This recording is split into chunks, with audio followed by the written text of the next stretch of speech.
Hello everyone, welcome to a new video of array. We are going to cover the topic of NIOS Senior Secondary Course Computer Science Subjects Array Chapters, the final topic, that is terminal exercise. In this video, you will be able to see the questions of terminal exercise from chapter array. Those who are new here, I would like you to know about the channel that it contains the content from NIOS, Maths, English, Computer Science. Also, you can find grammar topics of English and NCERT textbook solved questions. If you like the video, please do subscribe to the channel, give it a thumbs up and share it with your friends. Let's begin. Terminal exercise of array. So this is the first question. What is the need of an array? An array, it is the collection of same data type variables. Okay, so instead of declaring one by one after that, you can use an array. Array can be of three types: one-dimensional, two-dimensional, multi-dimensional array. Okay, so we have already discussed about all the arrays in the topic, so please do go and refer to the whole video to know more about array. What do you mean by searching?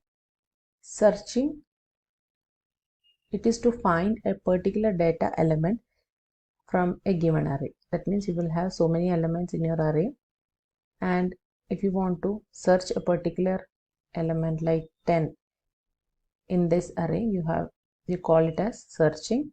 We have got basically two searches, that is linear search and binary search.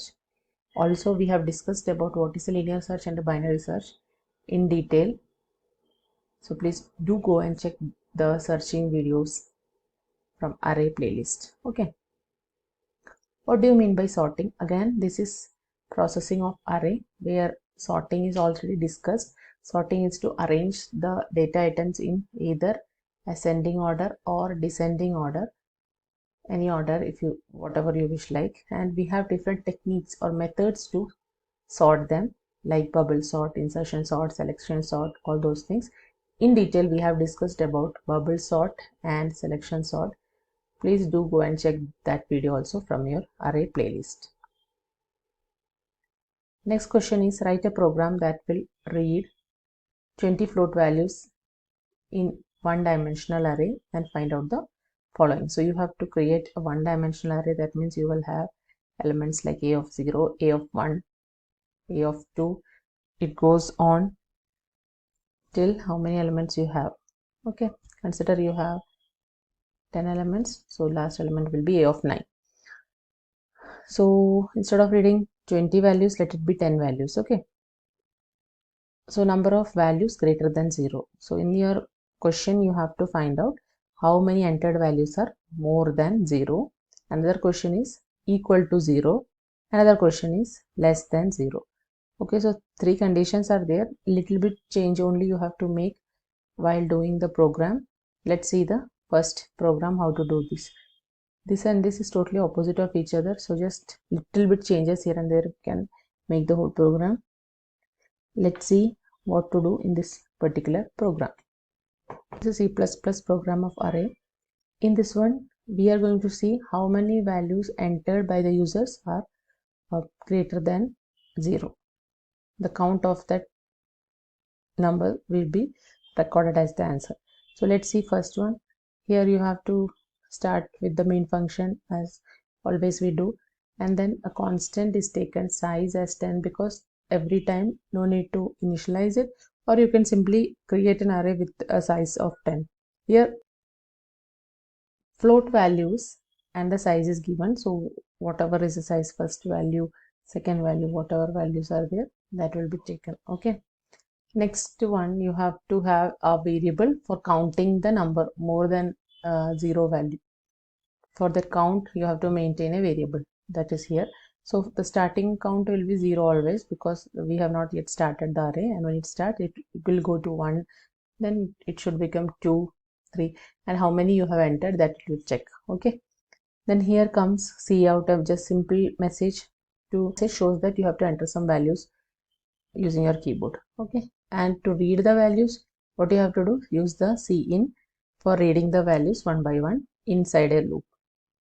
Then comes the actual process that has to take place. That means the our first array should be read, then it should go to a second array. For that we are using a for loop as usual. Your top, here you can see your on the top, this is used.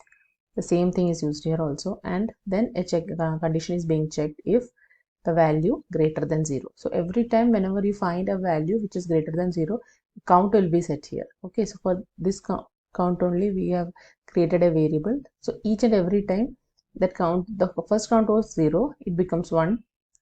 Okay, if you find another time more greater than 0 value, it will again set it to 2, then it goes on 3, 4, like that.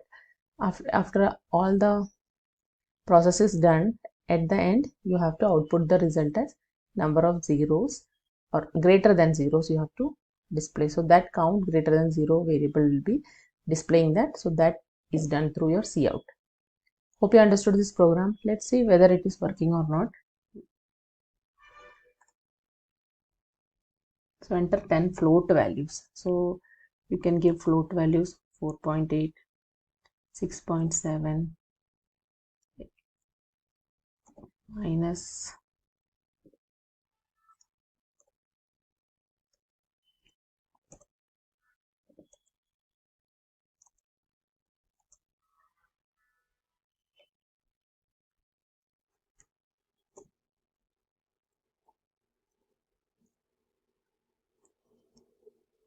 so you can see here the result is displayed. Let's check whether it is true or not.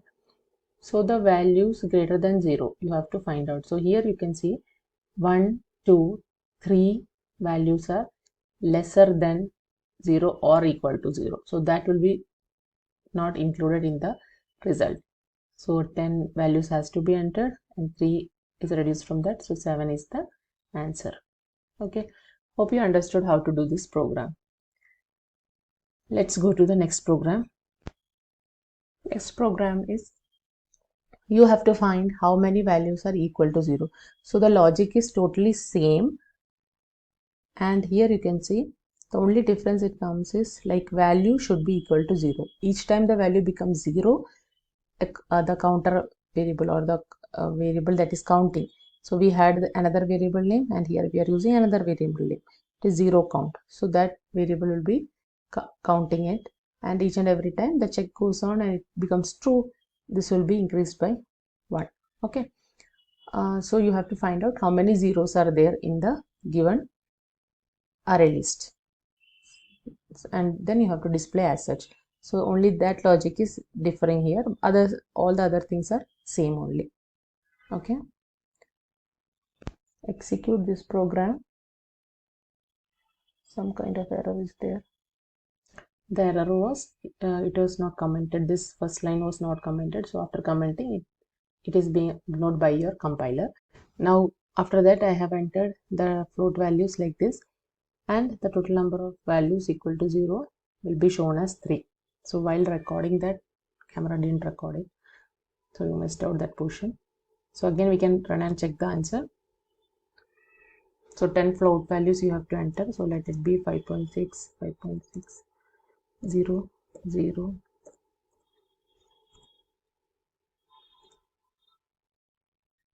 negative values also we can enter.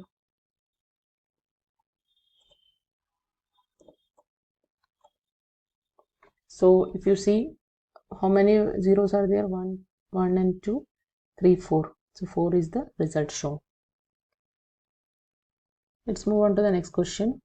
So the third program is to show the values which are lesser than 0. Count of the values lesser than 0. The logic is almost same, and you can see here you can use using namespace std instead of writing this std at every place here. Okay, then next thing is values should be less than 0.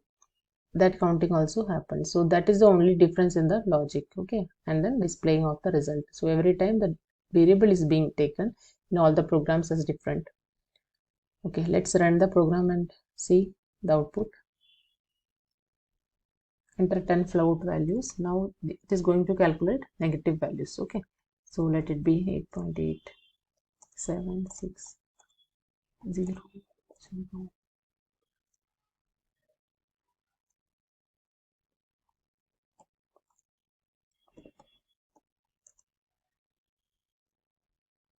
So 3 negative values I have entered here. So the result is 3 itself. It is giving you the correct output.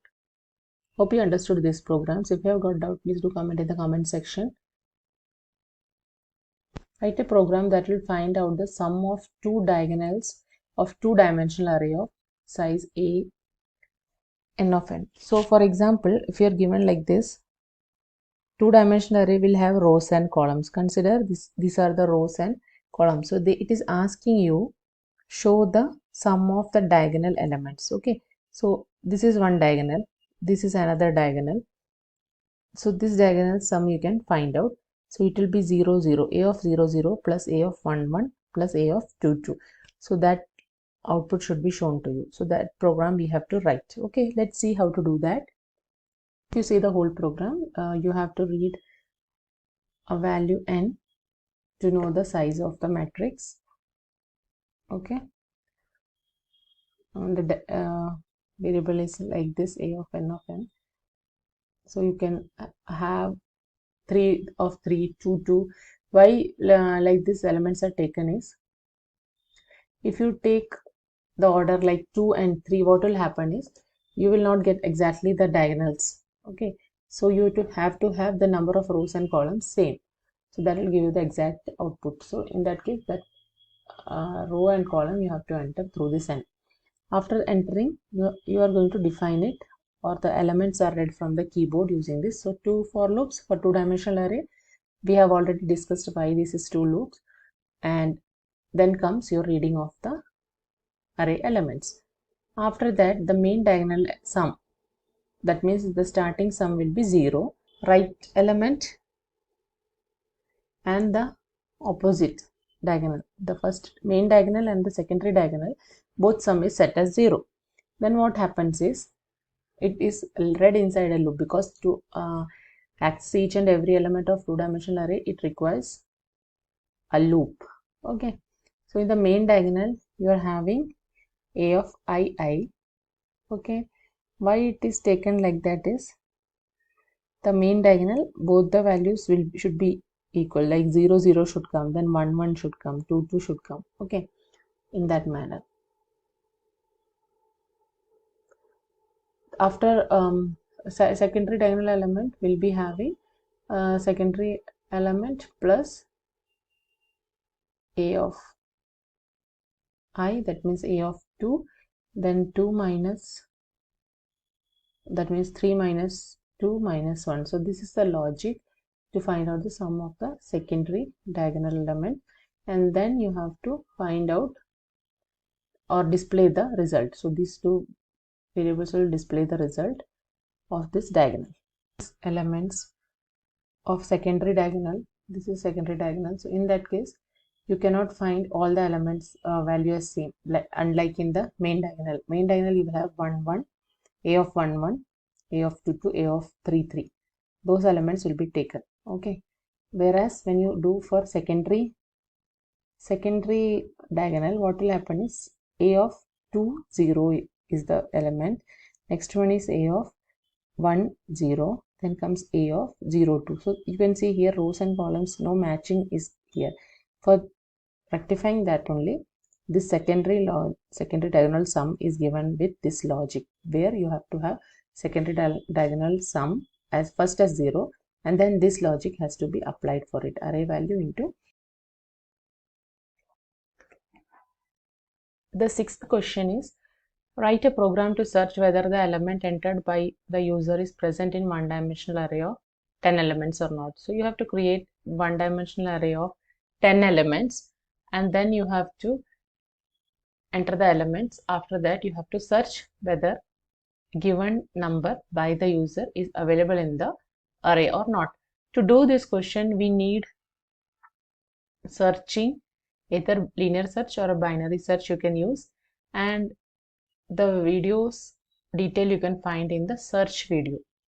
From the playlist, please take the searching of elements, linear and binary search. That video will help you to find out the answer of this question. Do try it out by yourself. And if you have got doubts, please do comment in the comment section. If you like this video, don't forget to give it a like and subscribe to the channel and share it with your friends too. Thank you for watching.